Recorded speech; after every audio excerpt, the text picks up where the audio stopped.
Génesis capítulo 25, y vamos a estar leyendo el versículo 19 al 34. Quiero leer para usted la palabra del Señor. Estos son los descendientes de Isaac, hijo de Abraham. Abraham engendró a Isaac, y era Isaac de 40 años cuando tomó por mujer a Rebeca, hija de Betuel arameo de Padán Aram, hermana de Labán arameo. Y oró Isaac a Jehová por su mujer, que era estéril, y lo aceptó Jehová, y concibió Rebeca su mujer.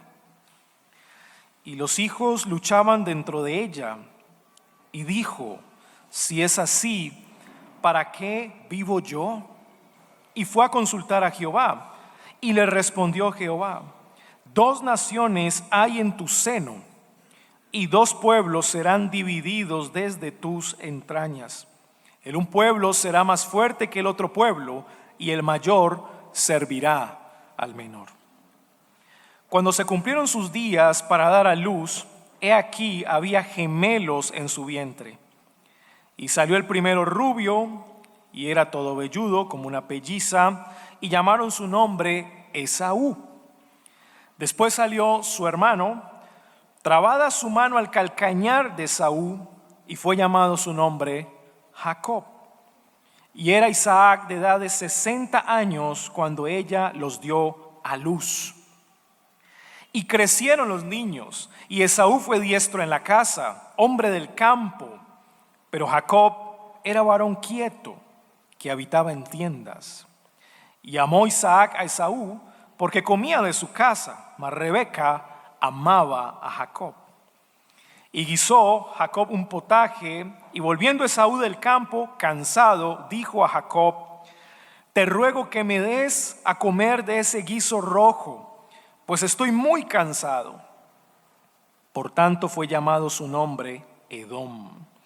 Y Jacob respondió: véndeme en este día tu primogenitura. Entonces dijo Esaú: he aquí yo me voy a morir, ¿para qué pues me servirá la primogenitura? Y dijo Jacob: júramelo en este día. Y él le juró, y vendió a Jacob su primogenitura. Entonces Jacob dio a Esaú pan y del guisado de las lentejas, y él comió y bebió, y se levantó y se fue. Así menospreció Esaú la primogenitura. Amén.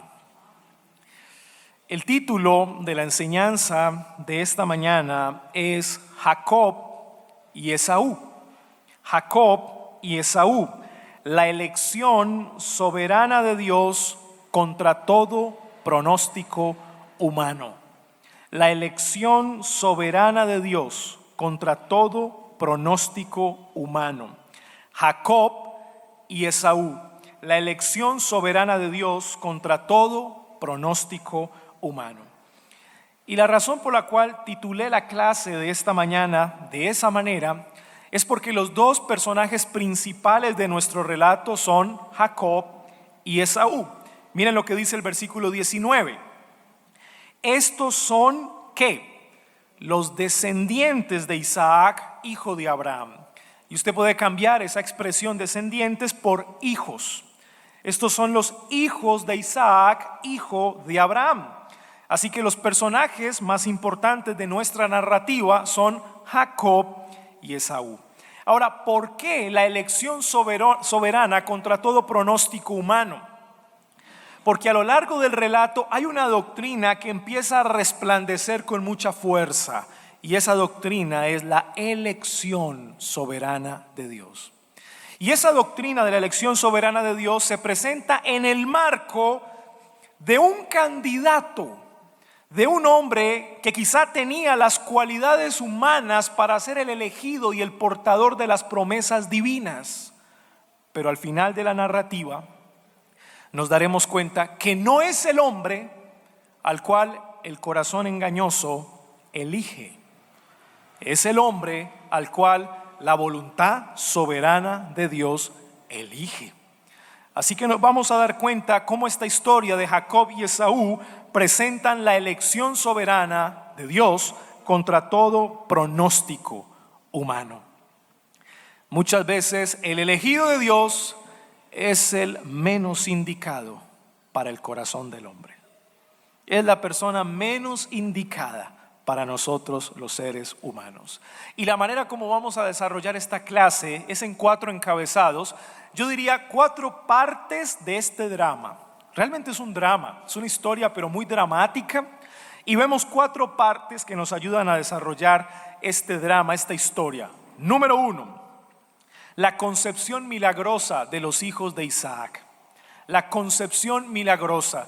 Y la concepción milagrosa tiene una razón de ser. Hay un propósito del por qué Moisés quiere que su audiencia original entienda eso. Esa es la primera parte, la concepción milagrosa. Número 2, la relación conflictiva de los hijos de Isaac. Vamos a estudiar en el pasaje cómo estos 2 hermanos tenían conflicto aún desde el vientre de su propia madre. Hay una relación conflictiva.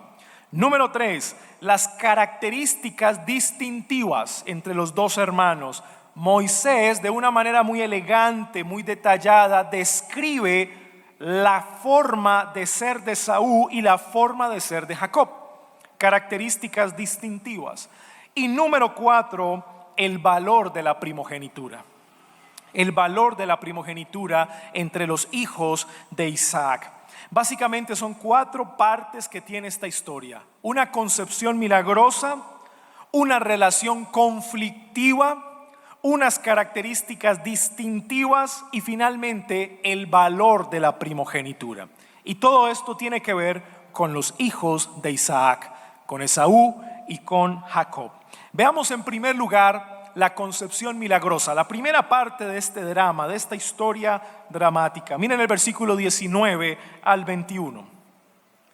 Dice Moisés: estos son los descendientes de Isaac, estos son los hijos de Isaac. Ahí va a girar la historia alrededor de los hijos. Hijo de Abraham, Abraham engendró a Isaac, y era Isaac de 40 años cuando tomó por mujer a Rebeca. Ahora, la razón por la cual Moisés está siendo detallado con la edad de Isaac cuando se casó es porque más adelante nos va a decir que Isaac tenía 60 años cuando su esposa tuvo los 2 hijos. Es decir, pasó un tiempo aproximadamente de 20 años después de su matrimonio en el cual había esterilidad en su familia. Y para Moisés la edad es importante. Y más adelante vamos a darnos cuenta por qué. La esposa de Isaac es Rebeca. Ahora, ¿de dónde provenía Rebeca? Moisés añade información. Hija de Betuel, arameo de Padán Aram. Y esta región, Padán Aram, es la tierra de los arameos, al norte de la región. La palabra equivalente a Padán Aram es la palabra Mesopotamia en el griego. Y la palabra Mesopotamia significa tierra regada por ríos. Hay 2 ríos muy importantes que son los que riegan la tierra. Uno es el río Éufrates y el otro es el río Tigris. Ahora, esta tierra de Mesopotamia era la tierra de la familia de Abraham al norte. Y aquí nos estamos dando cuenta que una de las funciones de los patriarcas era preservar su clan familiar, su familia. Les importaba mucho que sus hijos se casaran con parientes, con personas que hacían parte de su familia o de su clan. Y la razón de ser era la solidificación de la unidad familiar. El patriarca tenía que velar por la unidad de su familia, por la unidad de su clan.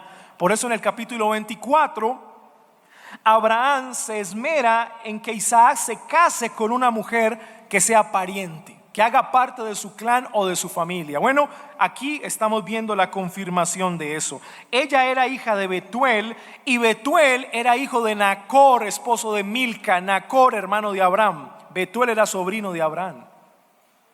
¿Notan cómo está la relación familiar ahí? Él era hijo de Nacor, hermano de Abraham. Eran arameos y ella tenía un hermano llamado Labán. Y más adelante en la historia nos vamos a topar con este personaje porque este hombre es tío de Jacob. Y vamos a ver cómo Jacob va a tener que trabajar para Labán posteriormente por el caso de sus hijas, y va a tener que viajar a la región de Mesopotamia al norte para estar allí en ese lugar. La precisión de la familia es muy importante en el relato. Es muy importante. El texto nos habla de los descendientes de Abraham, y eso debe quedarle claro a la audiencia original. Recuerden, el pueblo de Israel está en el desierto, caminando rumbo a la tierra prometida, y ellos deben tener plena seguridad de quién descienden, quiénes son sus antepasados, quiénes son sus padres, los patriarcas que les representan. Para ellos debe ser esto muy importante. Avanza la narrativa. Y oró Isaac a Jehová por su mujer, sabemos, Rebeca, que era estéril. Miren el problema, que hay un patrón de esterilidad en la familia de Abraham. Era estéril. Ante la respuesta, ¿qué pasó? El Señor acepta y ella concibe 2 hijos. Dice el texto, lo aceptó Jehová y concibió Rebeca, su mujer. ¿Recuerdan qué otra mujer era estéril? Sara, la esposa de ¿quién? La esposa de Abraham. Ella también era una mujer estéril. Ahora vayan conmigo a Génesis, por favor, capítulo 11, versículo 30, y miren esta corta frase, cómo Moisés describe el problema. Hay un problema, en la esterilidad hay un problema. Génesis 11:30. Miren esta frase: mas Sarai era estéril y no tenía hijo. Y uno a veces se pregunta, bueno, ¿por qué Moisés tiene ese detalle de estar dándonos esos datos? ¿Cuál es el propósito de darnos esa información? Bueno, él está tratando de relacionar la historia. Él quiere que su audiencia entienda muy bien que hay un problema. El problema es la esterilidad. Le voy a hacer una pregunta a usted. ¿Por qué la esterilidad en el contexto de la vida de Abraham es un problema? ¿Por qué? ¿Qué le dijo Dios a Abraham? Que le daría una descendencia, pero si la esposa es estéril, ¿cómo va a llegar a cumplirse la promesa? Ahora, si la promesa fue dada a Abraham y esa promesa se transfiere a su hijo Isaac, Isaac es el portador de las promesas de su padre, pero ahora la esposa de Isaac también es estéril. ¿Notan el problema? El patrón se repite. Hay un problema. ¿Cuál es el problema? El cumplimiento de la promesa está en riesgo. Está en riesgo. ¿Cómo se va a cumplir una promesa si la esposa de Isaac era una mujer estéril? Note cómo Moisés quiere que el pueblo de Israel entienda eso. El pueblo de Israel está donde está y es lo que es por un milagro. Por un milagro. Así como estos 2 hijos son concebidos, se desarrollan bien y nacen por un milagro de Dios, el pueblo de Israel debía entender que ellos han sido liberados de Egipto, han sido protegidos por Dios en el desierto y tienen garantizada una tierra prometida, y todo por un milagro. ¿Recuerda esa palabra clave, no? Milagro. Por las fuerzas humanas esto no es posible. Por los méritos humanos el cumplimiento de la promesa no se podría llevar a cabo. Debía intervenir Dios. Así que la esterilidad, que nos trae un problema espiritual, pone en riesgo el cumplimiento de la promesa. Al mismo tiempo tiene como propósito exaltar el poder soberano de Dios, porque es Dios el que cumple lo que el mismo Dios ha prometido. El cumplimiento de la promesa no se debía a esfuerzo humano, no se debía a méritos humanos, sino a la obra soberana de Dios. Entendemos ese punto, ¿verdad? Así que para Moisés esto es importante. Se repite el patrón de esterilidad porque Dios debe ser exaltado. Es un milagro. La salvación es un milagro. La salvación es un milagro. Y usted lo sabe, ¿verdad? Es un milagro. Así que la concepción milagrosa resuelve el problema de poner en riesgo el cumplimiento de la promesa. Dios mismo soluciona el problema escuchando la oración de Isaac y dándoles hijos. Ahí está el primer punto. Ahí está el primer tema, la primera parte de nuestra historia. Una concepción milagrosa. Ahora, pues Moisés nos demuestra que no todo es tan fácil. Hay situaciones adversas y complejas también que hacen parte de la historia redentora en el cumplimiento de la promesa. Hay una relación conflictiva entre los hijos que está esperando Rebeca. Miren el versículo 22 al 26. La relación conflictiva. Y los hijos luchaban dentro de ella. Y dijo, si es así, ¿para qué vivo yo? Fue a consultar a Jehová.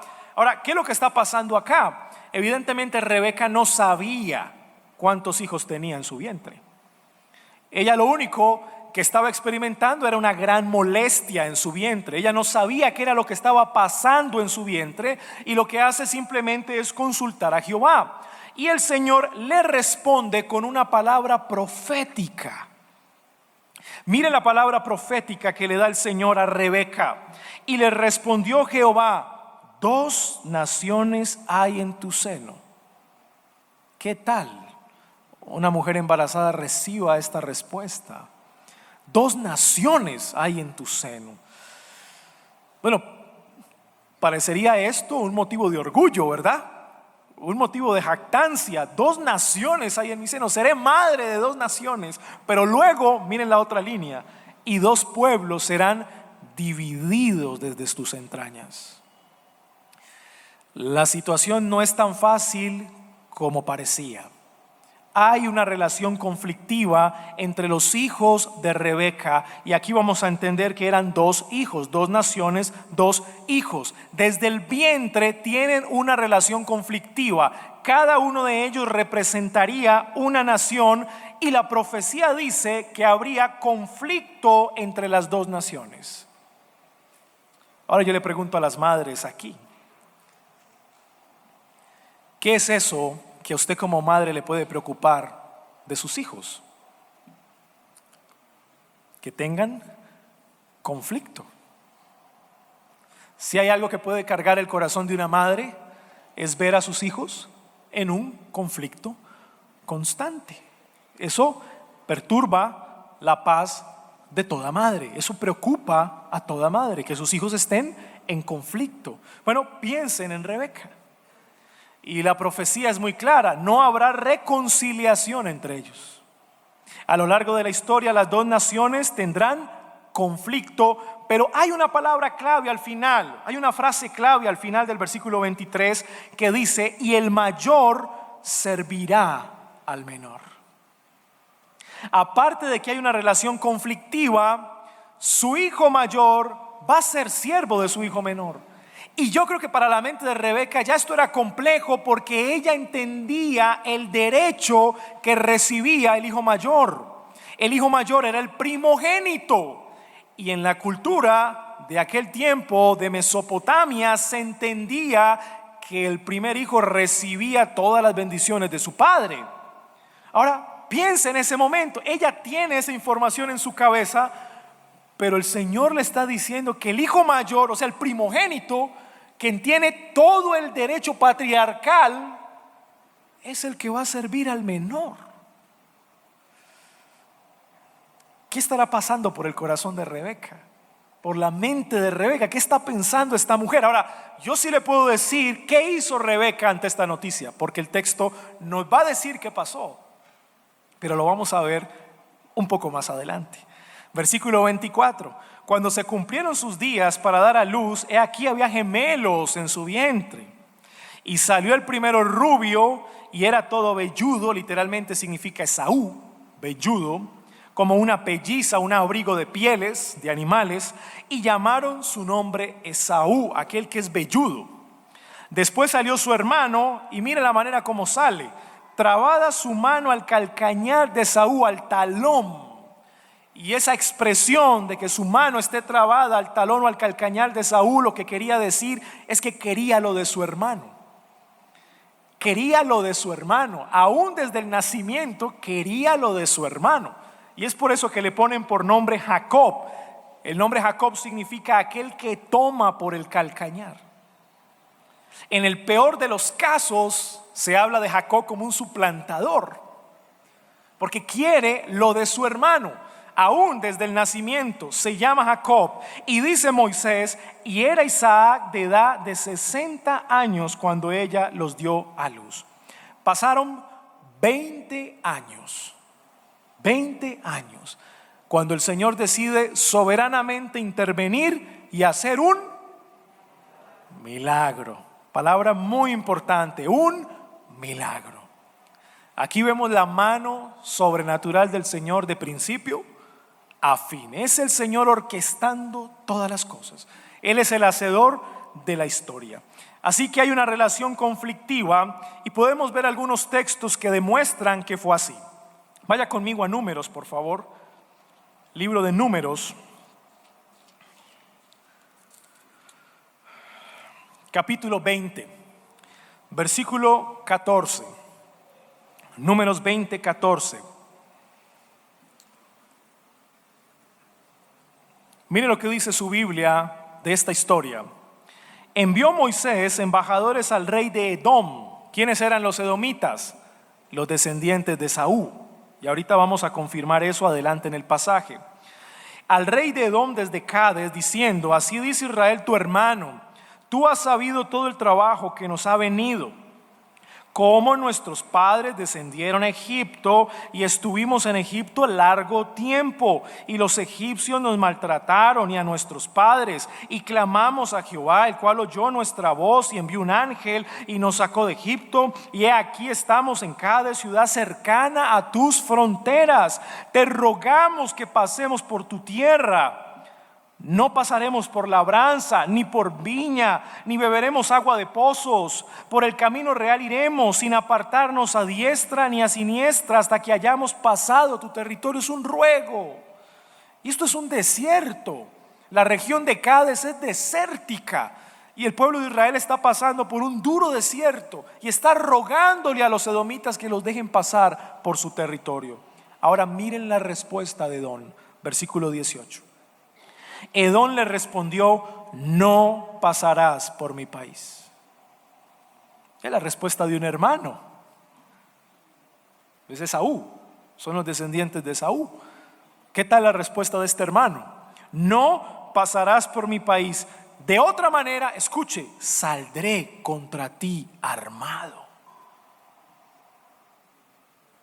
¿Qué relación tan conflictiva? Miren, estamos en el tiempo de Israel en el desierto y se cumplió la profecía.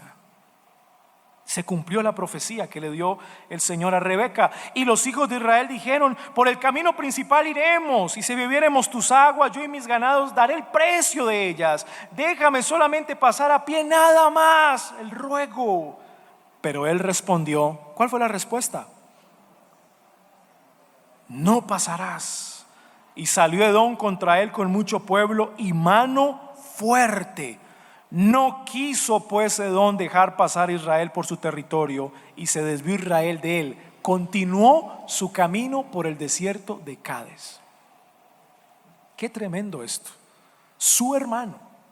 Relación conflictiva, ¿verdad? Ahora miren esta relación conflictiva hasta donde llegó. Vayan conmigo al segundo libro de Samuel, por favor. Segundo libro de Samuel, capítulo 8.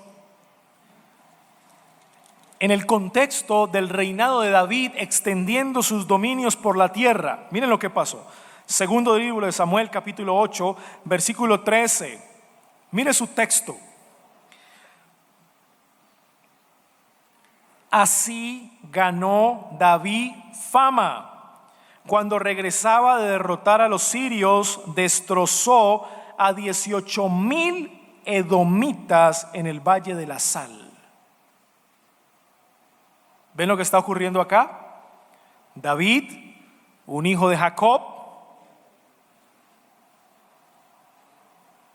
ha sometido a los hijos de Esaú. El mayor servirá al menor. el cumplimiento de la profecía. Y puso guarnición en Edom, por todo Edom puso guarnición, y todos los edomitas fueron ¿qué? Siervos de David. La profecía, el mayor servirá al menor. Cumplimiento de la profecía. Y Jehová dio la victoria a David por donde quiera que fue.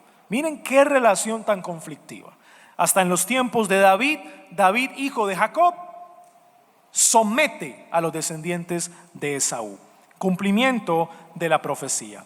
Ahora Moisés pasa a darnos las características distintivas entre estos hermanos con un claro propósito, y ese es nuestro tercer encabezado, nuestra tercera parte de esta historia dramática. Versículo 27 y 28. Miren las características que los distinguen. Y crecieron los niños, y Esaú fue diestro en la casa, hombre del campo, pero Jacob era varón quieto que habitaba en tiendas. Y amó Isaac a Esaú. ¿Le llama la atención eso? Ahora lea cuidadosamente lo que sigue. Porque comía de su casa. La razón por la cual Isaac amaba más, no dice que odiaba a Jacob, no, amaba más a Esaú, es porque comía de su casa. Ahora dice el texto, mas Rebeca amaba ¿a quién? Tenga eso ahí por un momento, guárdelo ahí, porque ahorita le voy a hacer una pregunta al respecto del versículo 28. Guarde esa expresión ahí. Y Rebeca amaba a Jacob. Muy bien, ¿por qué decía Moisés que crecieron los niños? Se toma el trabajo de decirnos que ha pasado el tiempo, porque Moisés quiere que Israel entienda que lo que va a hacer Esaú, vender su primogenitura, lo va a hacer en una etapa o en una edad madura. Es decir, no va a tomar una decisión en una etapa infantil de su vida, joven, adolescente. No. Esaú va a vender su primogenitura siendo un hombre adulto, maduro. O sea, plenamente consciente de lo que estaba haciendo. Que no quede duda al respecto. Segundo dato al relacionarse con esta expresión y crecieron los niños. ¿Cuántos años vivió Esaú y Jacob con Abraham? Aproximadamente 15 años. 15 años. Abraham tenía 140 años cuando Isaac se casó. Abraham tenía 160 años cuando le nacen sus nietos. Y él muere a los 175. Tuvo 15 años para estar con sus nietos. 15 años. ¿Qué le contaría Abraham a sus nietos? Bueno, recuerdo cuando estaba en Ur y el Señor me llamó de Ur y me sacó a una tierra que me prometió. Luego me llevó al norte, Mesopotamia, Harán. Luego descendí a la tierra de Canaán. Él hizo pacto conmigo. Juró que cumpliría estas promesas. Bueno, me quiero imaginar cómo estos dos niños crecen, no solamente escuchando a su padre, sino escuchando a su abuelo. Hermanos, esto no es casual que aparezca en el texto. Moisés quiere dejar claro que lo que va a ocurrir a continuación con la primogenitura no fue algo esporádico. Se hizo un negocio esporádico, casual. No es casual. Los hermanos entendían muy bien el significado de la primogenitura. Ambos lo entendían bien. Crecieron conociendo el significado de la primogenitura. Entendían que era ser un portador de las promesas hechas a Abraham. Ellos lo entendían. Así que estamos ante dos personas completamente responsables con lo que va a ocurrir más adelante. Así que crecieron los niños y Esaú fue diestro en la casa, un hombre valiente, temerario, que se enfrentaba a las fieras, a los animales salvajes del campo. Es un hombre del campo. Bueno, cualquiera quisiera tener un Mesías así. Yo no creo que las personas esperen un Mesías tranquilo, pasivo, pacífico. Las sociedades a lo largo de la historia han esperado mesías que tengan armas, que se enfrenten a los animales salvajes ante los peligros, que sean temerarios, que demuestren físicamente cierta valentía, cierto poder, cierto coraje. Ese es mi Mesías. ¿Según quién? ¿Según quién? El corazón engañoso del hombre. Miren la descripción que hace de Jacob. Jacob era un varón quieto, tranquilo, pacífico, que habitaba en tiendas. ¿Y qué quiere decir que habitaba en tiendas? Que era pastor de ovejas. Era un pastor de ovejas. Esa era la tarea a lo que se dedicaba Jacob. Era un hombre que le gustaba estar en su casa, y como le gustaba estar en su casa, preparaba una comida exquisita, deliciosa. Era pastor de ovejas. ¿Quién va a querer un Mesías así? Bueno, yo quisiera que el portador de las promesas fuera un hombre que expresara un poder, ¿no? Coraje, cierta valentía. No un pastor de ovejas pacífico. ¿Ven? Son diferentes. El corazón humano elige según la apariencia. Pero aquí nos estamos dando cuenta que Dios está orquestando soberanamente su elección contra todo pronóstico humano. Ahora miren lo que ocurre, versículo 28. Y amó Isaac a Esaú. Pero ¿por qué? ¿No se supone que el Señor le había respondido a su esposa Rebeca que el mayor serviría al menor? Y entonces, ¿qué pasó con Isaac? ¿Creyó o no creyó la palabra de Jehová? La afinidad que tenía Isaac por Esaú era una afinidad sentimental, era una afinidad carnal, porque comía de la casa. ¿Entienden lo que está pasando aquí? El apetito, el hambre en nuestro texto es importante porque refleja las pasiones del alma. De ahí que la glotonería es un pecado, porque refleja la falta de dominio propio que se construye, que se conforma en el carácter. O sea, que el hecho de que Isaac fuera débil a la hora de comer refleja un hombre falto de carácter en este punto. Pero por su parte, su esposa amaba a Jacob y posteriormente va a hacer todo lo posible para que obtenga la bendición. ¿Por qué?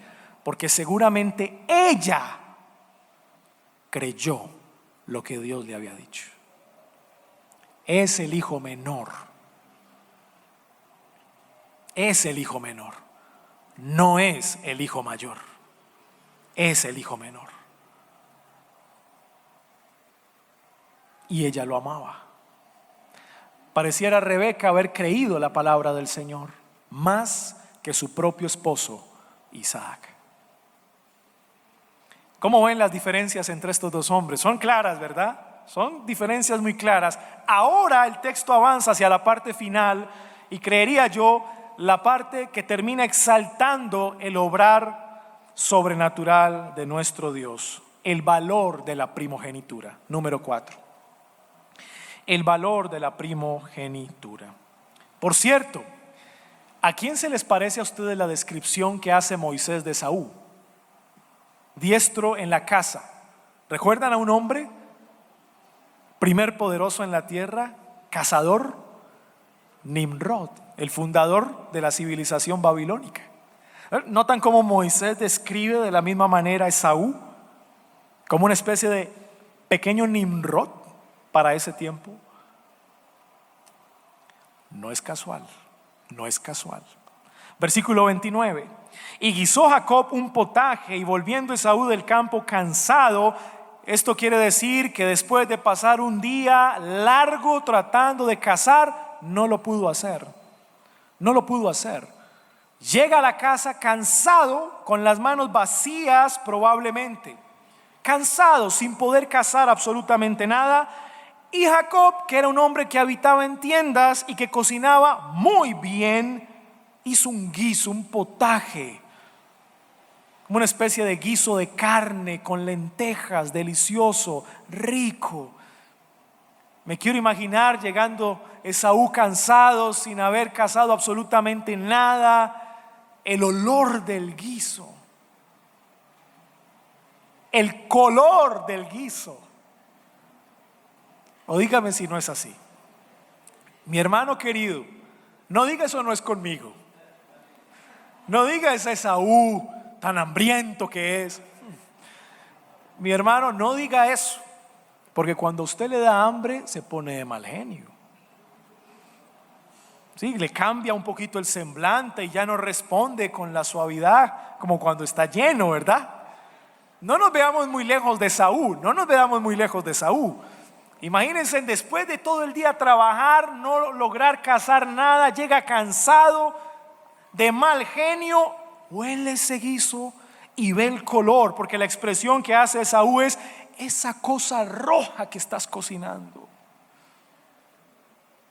Versículo 30, dijo a Jacob: te ruego que me des de comer de ese guiso rojo, esa cosa roja. No sabía qué era lo que Jacob cocinaba, no lo sabía. Quizá era un plato especial, no muy conocido en el territorio donde se encontraban. Pues estoy muy cansado. Y por eso fue llamado Edom, que significa rojo, por el guiso rojo que estaba preparando Jacob. Ahora Jacob sagazmente, porque era un hombre muy astuto, recuerden que su mano salió trabada del talón de su hermano, quería lo de su hermano, aprovecha el cansancio y el hambre de su hermano. Querida iglesia, es mejor no tomar decisiones cuando tenemos mucha hambre.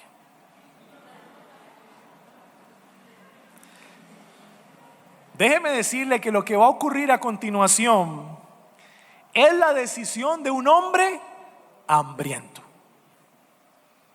Es la decisión de un hombre hambriento. Y Jacob lo entendió. Véndeme ¿cuándo? ¿Cuándo? Véndeme en este día, hoy, tu primogenitura. Miren el apuro de Jacob. Es ya. Si no lo atrapo así, no lo voy a conseguir, es evidente. Él está aprovechando la oportunidad. Es hoy, no mañana, es hoy. Y no te doy del guiso hasta que no me jures. Tremendo esta historia. Véndeme tu primogenitura. ¿Recuerdan? Sabían lo que significaba la primogenitura, ambos lo sabían. Entonces dijo Esaú: he aquí yo me voy a morir. No le importó. Su cabeza estaba puesto en el guiso. Es real, hermano, es real. Su cerebro, sus sentimientos, todo lo que era Saúl estaba puesto en la comida. ¿Recuerdan lo que dice el Nuevo Testamento de la vianda, del comer, de la glotonería? Bueno, no vamos a juzgarlo aquí de glotón, pero está tomando una decisión supremamente importante, no en las mejores condiciones físicas. Grave error. Me voy a morir, ¿para qué pues me servirá la primogenitura? ¿Qué rechazó Esaú, hermano? ¿Usted sabe lo que significa la primogenitura? La primogenitura era la doble porción de la bendición de su padre a su hijo. Era el derecho familiar que tenía el primer hijo en recibir la doble porción de las riquezas de su padre. La persona que recibía la primogenitura iba a ejercer la jefatura de su familia, el gobernante de su casa. La persona que recibía la primogenitura era el encargado de interceder por su clan, el sacerdocio de su casa. Y la persona que recibía la primogenitura se convertiría en la voz de Dios para su familia. Era el profeta de su casa. Jacob, antes de morir, profetiza a sus hijos como patriarca. La primogenitura representaba los oficios que describían el patriarcado de la época. Aquel primogénito sería el profeta de la casa, el sacerdote de su casa y el jefe de la casa. y todo eso lo despreció Esaú. Pero hay un elemento superior. El primogénito sería el portador de las promesas. Y cuando él desecha la primogenitura, está desechando las promesas de Dios. Esaú es un incrédulo. Pero Jacob, que es mucho más astuto, le dijo: júrame en este día. Y él le juró y vendió a Jacob su primogenitura. Eso se podía hacer. Digamos que en los temas legales de la época era posible que el primogénito le entregara la primogenitura a un hermano menor. Eso era posible. Y eso fue lo que pasó aquí. El juramento para ese tiempo era contundente, era clave, era algo que sellaba el trato o el negocio, el juramento. Ahora es Jacob quien se convertiría en el jefe, en el sacerdote y en el profeta de su familia, portador de las promesas de Dios. ¡Qué casualidad!, ¿verdad? ¡Qué casualidad! ¿Cómo me responde usted? Pastor, no es casualidad. ¿Es qué? ¿Recuerdan la palabrita que hemos aprendido? No es casualidad, pastor, es causalidad. Causalidad tiene un propósito divino. Es Dios orquestando la historia, porque la elección soberana de Dios se revela contra todo pronóstico humano. No es el que el hombre señale, no es el que el hombre crea que es, no, es el que Dios soberanamente ha determinado que será. ¿Cómo termina la historia? Entonces Jacob dio a Esaú pan y del guisado de las lentejas, y mire lo profano del corazón de Esaú. Y él comió, número 1, él bebió, número 2, él se levantó, número 3, y él se fue, número 4, no le importó absolutamente nada. Vaya conmigo a Hebreos capítulo 12. Hebreos capítulo 12. Y mire la manera como el autor a los Hebreos hace alusión a la historia de Esaú. Hebreos capítulo 12, versículo 16 y 17. No sea, diciéndole a la iglesia, que haya algún fornicario o profano como Esaú. La palabra griega es pornos. ¿Qué significa eso? Que el autor a los Hebreos entiende que para el tiempo en el que Esaú rechaza la primogenitura, era un fornicario ya, era un inmoral sexualmente, era un incrédulo. ¿Y qué va a hacer Esaú más adelante? Va a tomar 2 mujeres y van a ser el dolor de cabeza de sus padres. El autor a los Hebreos entiende que Esaú era un inmoral sexualmente, era un profano porque despreció ser portador de las promesas de Dios. Un profano, como Esaú, que por una sola comida vendió su primogenitura. Y termina la narrativa diciendo: así menospreció Esaú la primogenitura. ¿Sabe cuál es el mensaje que le está dando Israel en el desierto, Moisés? Les está recordando que ellos son descendientes de Jacob, que ellos son lo que son por un milagro, la intervención divina, que van a tener que lidiar conflictivamente con los edomitas y que eso no los debe tomar por sorpresa en el desierto,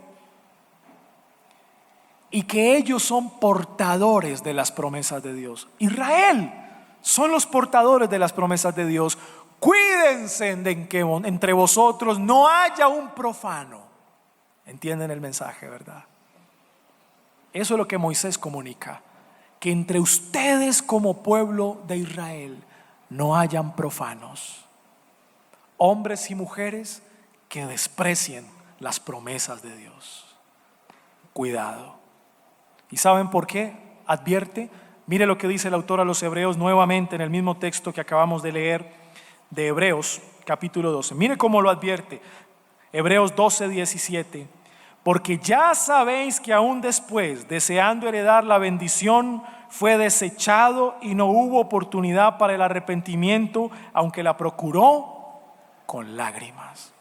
Demasiado tarde. Hermanos, sin duda Jacob es tipo de Cristo en nuestra historia. Es tipo de Cristo. De nuestro Señor Jesucristo se nos dice que es el primogénito de María, es el primogénito de toda la creación y es el primogénito de los muertos. Él es. Jesucristo es superior a Jacob porque no solamente es portador de promesas, sino que en Jesucristo está el cumplimiento de todas las promesas. Es superior a Jacob. Y a diferencia de él, en Jesucristo no hay pecado como lo hubo en el corazón de Jacob. Jesucristo es superior a Jacob, portador de promesas y el cumplimiento de las mismas en la persona misma de Cristo Jesús. ¿Qué aprendemos en un texto como este? Lo primero que tengo que decir, hermanos, es que debemos ser agradecidos con Dios. Recuerde, estamos donde estamos y somos lo que somos por un milagro. Es así de sencillo. La intervención sobrenatural de Dios nos ha traído hasta aquí. ¿Está usted agradecido con Dios por eso? Le da gracias al Señor por eso. Usted está en su mano. Es lo que es y está donde está gracias a Él.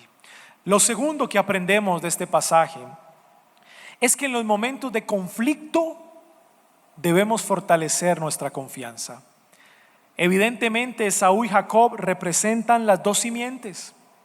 Esaú representa la simiente de la serpiente y Jacob representa la simiente de la mujer. La famosa pugna, el famoso conflicto espiritual entre los hijos de Dios y los hijos del pecado. Ese conflicto va a permanecer, hermanos, o hasta que experimentemos la muerte o hasta que el Señor regrese por segunda vez. Así que no te desanimes, no te desanimes. El mismo Dios que ha decretado permisivamente el conflicto es el mismo Dios que te librará de él. Así que no temas, no te desanimes, afirma tu fe y tu confianza en medio del conflicto espiritual. Y lo tercero que aprendemos es que debemos alabar al Señor por su sabiduría. ¿Entienden el plan, la historia? Si nos pusieran a elegir a nosotros quién es el Mesías o el portador de las promesas, usted y yo hubiésemos elegido a Esaú, ¿cierto? No diga que a Jacob. No diga que a Jacob. Hubiésemos elegido a Esaú, más llamativo, más imponente. Pero la sabiduría de Dios demuestra que sus planes para la mente humana son paradójicos. No es el elegido de nuestro corazón engañoso, es el que Dios ha elegido soberanamente. Amén. Y sabe una cosa, hermano, usted fue elegido por Dios. No su hermano de sangre,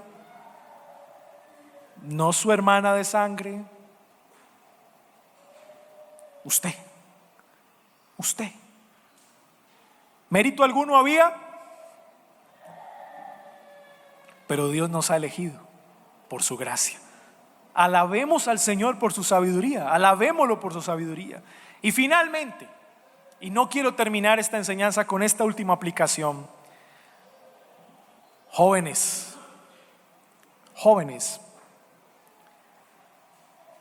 Esaú creció escuchando las promesas de Dios. Creció con Abraham y creció con Isaac. Él creció escuchando las promesas de Dios, pero creció, se dejó llevar por sus pasiones y despreció todo lo que le habían enseñado. Se volvió un profano. Jóvenes, escucha con atención esta advertencia. Tú te has levantado en una iglesia, has escuchado de los pastores y de tus padres la enseñanza bíblica. Tú has aprendido a discernir entre lo bueno y lo malo. No te conviertas en un profano.